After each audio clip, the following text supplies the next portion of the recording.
दोस्तों, राजा औरंगज़ेब साहब यूके नाल ताल्लुक ते उन्होंने फरमाइश एक ख़ास मौजू और मुनासबत नाल कि शेर ने अंदर काफिया और रदीफ जड़ा है वो इंग्लिश ही होना चाहिए ना, या उसकी थोड़ा मॉडर्न टच दे के तो लिखा जाए। तो एक चुमिसरा में उन्होंने नज़र किया था कि व्यापार नहीं होंदा प्यार संगिया, हथ में गरीब ते लाइट रखियो, तक लैसा रकीबा नहीं जान कितनी, तुसी कोल इकरार नू टाइट रखियो। तो रकीबा की असा आपे तकी गिनसा, तुसा अपने मामलात जिहड़े है वो पक्के रखिए।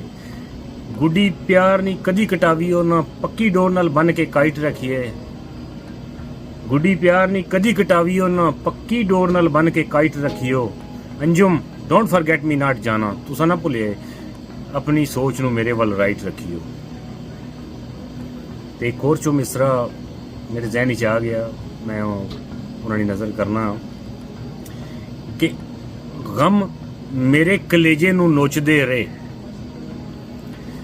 गम मेरे कलेजे नू नोचदे रहे, अखां हंजुआं नाल भी फाइट कीती।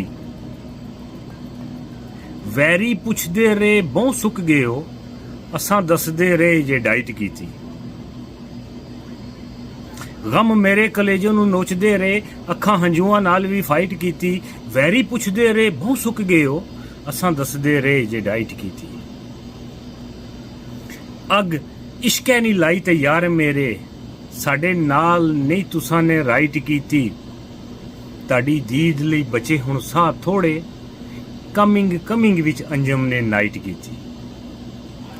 शाम करी सिटी चों ताड़ी दीद लई बचे हुण साह थोड़े, कमिंग कमिंग विच अंजम ने नाइट कीती।